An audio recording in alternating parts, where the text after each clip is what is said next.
Well, this chapter was a great way to end off the volume and possibly even this flashback, and we really get to see Mr. Tom make the ultimate sacrifice for Franky and Iceberg. One Piece, Chapter 357, Cutty, Flam. Well, hello, my brothers and sisters of the Nerd Nation. I, as always, am Jim, here to bring you another review on the awesome and just very wonderfully woven, story-driven tale of One Piece.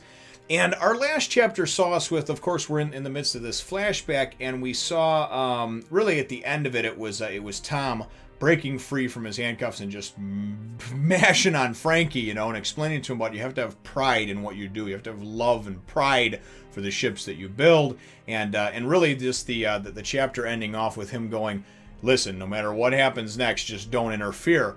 And you know that there's going to be some self-sacrifice there. That's just, oh. But that's how the chapter left off. That's where the chapter picks up. And of course you've got, you know, you got innocent bystanders and people in the crowd going, oh my God, he's going on a rampage. He's gotten loose, you know. And what happens is Tom goes and thinks in his mind, and he kind of does a little inner monologue, and he says, you know, no matter what, the government's got it out for me. The world government does, because of these blueprints that they know I have. And so no matter what winds up happening, they're still going to find a way to persecute, execute, whatever, right? Because of the CP5 guy, the Spandam, you know? And then he goes and he looks at Spandam, and he just sees his little brown-nosed fucker, and he just thinks, man, you know? And he thinks about how much it must hurt Franky that the ships that he built hurt other people, right? And he's just like, man, you know, I bet he just wants to nail him. So then he's just like, whap! And I mean, he just gives him a frickin' fishman punch. And lays his fucker back, you know, it was great. He's like, I bet you that's what you wanted to do to that guy, you know? So they wind up hitting him with a bunch of trank darts, you know, to put him down and what have you. And really what his whole thing is here, and the next part is very, it's very touching, it's very saddening, very tearful. And this is a great story because of the fact that, you know, I've only recently been introduced to this Tom character, but you already like him. You already like the heart that he has. You already like his back. And in just a few short chapters, you care for him. At least I do. And, you know, and you feel upset at loss and at his sacrifice. And what winds up happening is he talks to the judge. He says, wait. You know, and he's already been hit with the trank darts, obviously, as this stuff's setting. He says, wait, if you say that a crime can be forgiven by me doing a good thing, like a more or less like the crime, the debt of the crime can be erased by doing a good deed, which was building the Puffing Tom. He goes, then what I'd like you to do, because they're like, get everybody, you know, handcuff them and get everybody to Enies Lobby, right? They're all going to be taken out, you know, him and of course Iceberg and Franky. But he goes, if you can forgive a crime for you know, for doing a good deed, then what I would like to do is I would like today's crime, I'll take full responsibility, right, for attacking the judicial ship, and I want that to be the crime that gets erased, you know, so to speak, that we kind of just is a wash because of the good deed I did. And then the judge is like, yeah, but then we'll be in the same place we were 14 years ago, where you're going to be, you know, you're going to be on trial for, you know, the crime of building the Pirate King Goldie Roger's ship, right? And he says, so then we go and we get this cool kind of one-page thing of, you know, of Tom, and he's just this really cool-looking fishman, and he just says, and he says, you know what, that's fine, because I'm proud of what I did, you know, I'm proud of creating that ship, and that's what his whole thing is having pride for what you do and whatnot. So I thought that was great, and what it does is it deflects everything from his two underlings, for his two apprentices. Then Iceberg and Franky are going to be let go, which winds up happening, and Spandam doesn't even really seem to care about that. He's just like, whatever, man, you know, he's like, that's as long as we got you, that's the thing. And then we find out that Enies Lobby, which I'm sure many of you knew, but I didn't, that Enies Lobby is actually like a judicial island that's controlled by the government and what have you. Nobody that goes there ever comes back, though. You know, no criminal or that's taken there ever comes back. So obviously that's like the execution place, or maybe they just have dungeons there where they throw people away, you know, throw people in there and throw away the key. I don't know. But anyway, what winds up happening, though, is then, of course, you know, Tom finally just falls. He's done, you know, and of course he kind of, you know, gives that last nod to Franky and Iceberg about how now they're entrusted with the blueprints. And even the whole time, they're like, why are you doing this? And he's just like, you know, no matter what, they're going to come after me for this. And especially because of the whole thing with, you know, with building Goldie Roger's ship and everything else. They've got too much leverage on me, you know, for me to worry about going on. But at least this way he was able to save those two as well, as opposed to all three of them, you know, going and having their heads be on the chopping block, right? So Franky, though, just can't handle that, man. He just cannot handle that, and he just goes and fucking waylays Spandam, you know? And I thought that was good. I thought it was good because although it was a stupid move, you know, I mean, Tom just sacrificed himself for you to be free.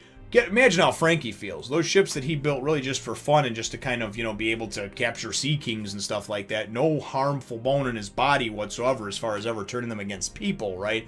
Were used for that, for the harm of people, for the vicious and innocent attempted or slaying or whatever of people, right, of humans. And he didn't want that to ever happen, so he feels responsible. And that's where that kind of two different schools of thought comes into play because, you know, you can look at it as like Tom, like always be proud of what you create no matter what it's used for, or you could be like Franky and be like, dude, I can't. I created something that harmed people, not cool with that, you know. So anyway, so he winds up getting away, though, somehow or another, you know. Franky gets away. And then we see later on the sea train on its way to Ennie's lobby, and it has, and of course it's a Spandam, and he's all messed up, his legs in a cast, and he's talking shit, he's got teeth knocked out and everything, he's talking shit about how, oh, he's going to make sure that, you know, he hangs for what he did when he gets back, and this and that. And then, of course, they're transporting Tom to Ennie's lobby, right? Well, then all of a sudden somebody's like, whoa, look ahead on the tracks. And we see a little boat that wound up bringing out with Mr. Tom's little pet, which was the frog. And now I put two and two together, and I think that's the frog that keeps jumping in front of the damn puffing Tom. His name was Yokozuna. And they may have said that, you know, 40 or 50 chapters ago when he was introduced really quickly at the switching station by Kokoro, but I don't remember. I don't remember if they called him that or not. I thought he had a different name, and that's why I didn't put two and two together. But it's not like there's a lot of big frogs in in One Piece. Anyway, I missed it, so, you know, no big deal, I guess, or a big deal, depending on how you want to look at it. So all depends on where you're at in your fandom journey in One Piece. So if you're a casual fan, it's probably forgivable, but if you're somebody who eats, breathes, and shits One Piece, you might be like, damn you, Jim, why didn't you get that? Anyway, either way, I'm not going to change your mind. I'm not looking to. So he's standing on the tracks, right? And he's got some kind of shoulder-mounted cannon, rocket launcher-looking thing or whatever, right? And he's just like, you know, and this is what was cool. He kind of swears off shipbuilding, period. He's like, I can't do that because of, you know, what happened and everything else. There's no way, especially now knowing that his ships not only injured those people, but then caused caused Tom to go and take the responsibility for it, and now he's going to be taken away and executed. Franky's like, bullshit, I just can't do this. So he's got this thing, he's firing rockets at it and trying to take down puffing Tom. And I think this is obviously how probably going to end up shortly after this, I'm thinking the flashback, because this is how Franky supposedly disappeared and was killed 8 years ago, and then we know that he's a cyborg now, so he was obviously grievously injured, because as the frog in the little boat that he's in is a little bit off to the side, and he kind of tells him to stay there, he's on the tracks, and he actually gets hit by the train. I mean, Spandam tells him, hey, just keep going, whatever, man, we'll take care of this right quick, you know? And he's trying to stop the train, and there's actually a scene, a picture where he's got like his arm underneath the train, and here we go, where the train is coming, and I mean Franky is clearly, you know, he's clearly about to just get run over by the train. I mean, he's there, he's getting hit by it. They don't actually show him technically get hit by it, but you know he's that's what's happening, or he's getting knocked off. Whatever winds up happening, he's probably near death and has to come back from the brink, you know. So because someday I want to build a dream ship too, a dream ship that can sail to the ends of the world with pride.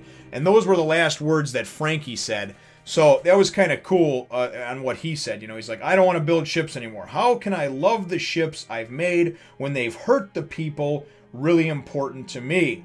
I want you to come back and teach me again, he's telling, you know, Mr. Tom. And he's like, because someday I want to build a dream ship too, a dream ship that can sail to the ends of the world with pride.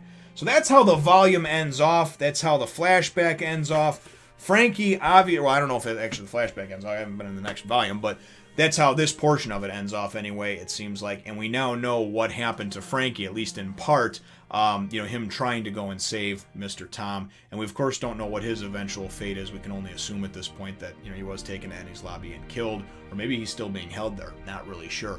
But nonetheless, though, a very good chapter. A very nice, explosive ending, I guess you would say, to the volume, to the particular volume. And so we'll be going into 38 pretty soon over here. But ultimately, my chapter question for you, though, brothers and sisters, is what are your thoughts on Franky's actions after the fact? After he saw Tom go and sacrifice himself so he and Iceberg could go free, he still chose to do the rash thing that, honestly, and I was honest with you, I probably would have done the same thing.